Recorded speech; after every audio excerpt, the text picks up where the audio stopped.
नमस्कार दोस्तों, अपने गौरवमय इतिहास को रिवाइव करने की दिशा में भारत ने एक सराहनीय काम किया है।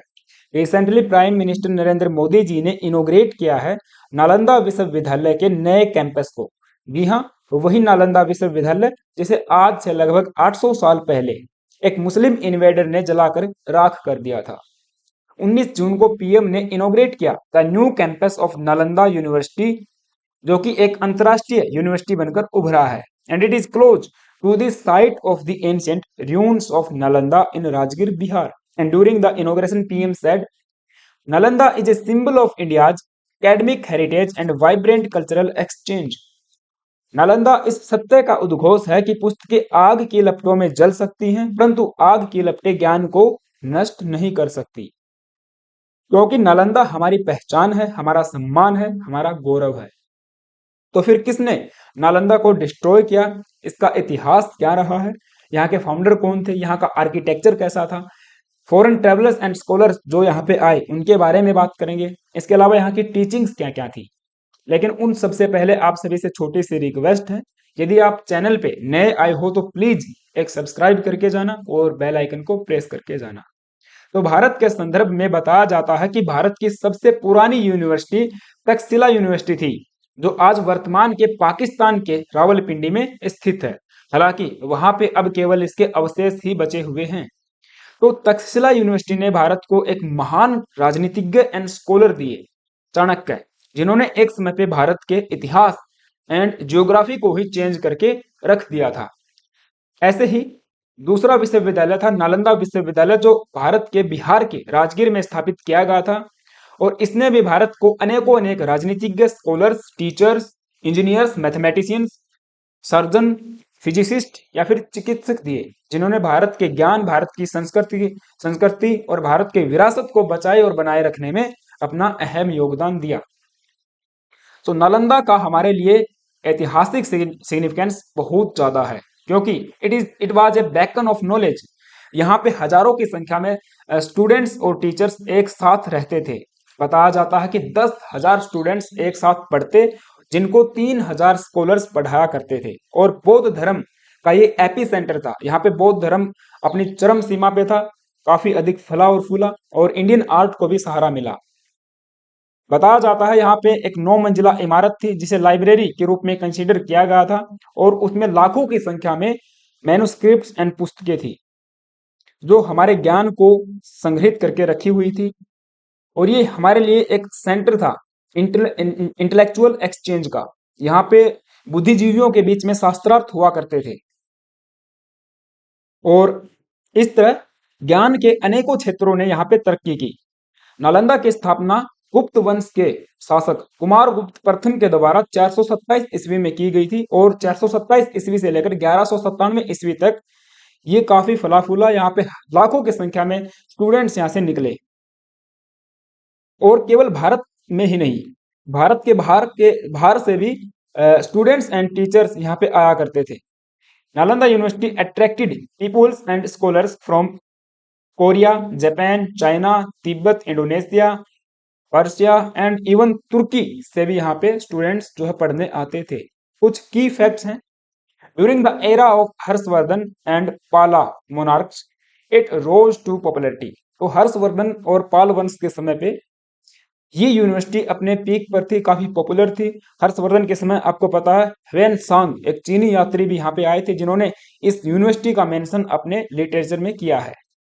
It was A centre of learning, culture, intellectual exchange that had a profound impact on the development of Indian civilization and beyond. विश्व को भी यहाँ से बहुत कुछ जो है सीखने को मिला है। अगर सब्जेक्ट्स या फिर विषयों की बात करें तो यहाँ पे मेडिसिन से लेकर religion, Ayurveda, Buddhism, mathematics, grammar, astronomy, Indian philosophy, Vedas, art and even metal casting techniques भी यहाँ पे सिखाई जाती थी। चीन के जो मोंक थे जुआन जांग, जिनको हवेन सांग के नाम से भी जाना जाता है, has offered invaluable insight into the academic and architectural grandeur of the ancient Nalanda. And it was also patronized by King Harshvardhan of the Kannauj, जो कन्नौज के राजा थे हर्षवर्धन। 7th सेंचुरी में इन्होंने इस यूनिवर्सिटी को एक्सपेंड किया। इसके अलावा पाल जो रूलर्स थे वो भी बौद्ध धर्म को मानने वाले थे। उनके समय पर भी नालंदा अपने जो कि फला और फूला अपनी चरम सीमा पे गया। आर्किटेक्चरल मार्वल की हम बात करें, यहाँ का आर्किटेक्चरल मार्वल बहुत इंप्रेसिव था। बड़े बड़े कैंपस यहाँ पे बने हुए थे, मैजेस्टिक स्तूप थे, और इनका जो डिजाइन है ये रिफ्लेक्ट करता था fusion of the Buddhist and Indian architectural style and creating a serene and conducive environment for learning and contemplation। इसके अलावा कुछ स्कॉलर्स की हम बात करें तो जैसे कि महाविहारा के अंदर जो पढ़ाने वाले टीचर्स थे या स्कॉलर्स थे उनमें नागार्जुना, आर्यदेवा और वासु बंधु, इसके अलावा असंगा और आर्यभट्ट का नाम शामिल है। आर्यभट्ट आपको पता है फादर ऑफ इंडियन मैथमेटिशियन कहा जाता है।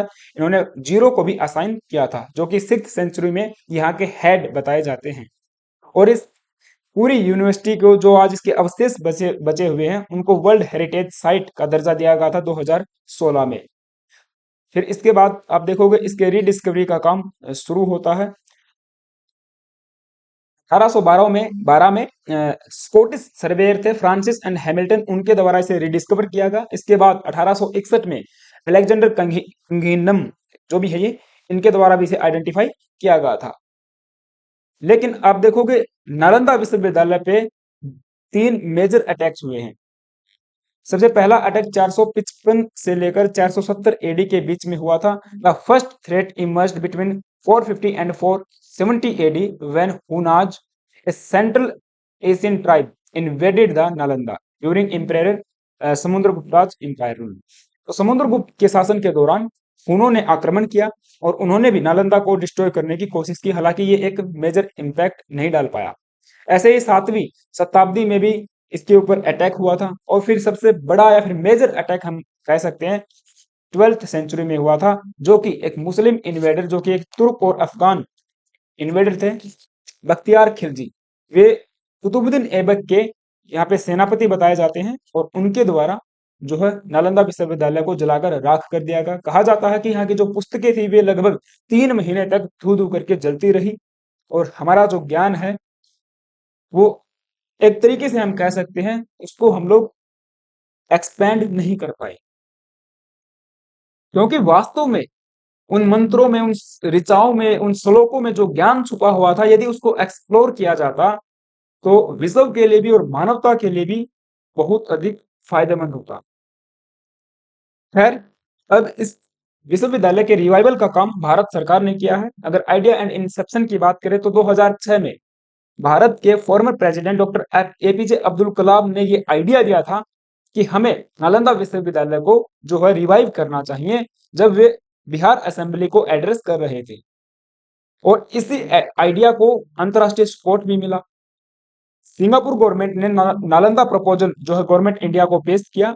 इसमें यह कहा गया था कि हम री इस्टेब्लिश करेंगे एक नालंदा विश्वविद्यालय जो कि अंतर्राष्ट्रीय लेवल पे जो रहने वाला है।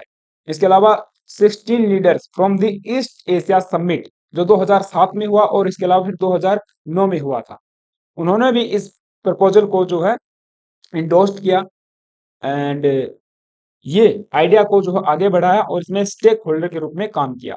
फिर 2010 में भारत सरकार नालंदा यूनिवर्सिटी एक्ट लेके आती है, जिसके तहत एक लीगल फ्रेमवर्क यहाँ पे बनाया गया फॉर द री इस्टेब्लिशमेंट ऑफ द यूनिवर्सिटी, और इसका जो फंक्शन कैसे होगा वो सारे प्रावधान इसमें किए गए थे।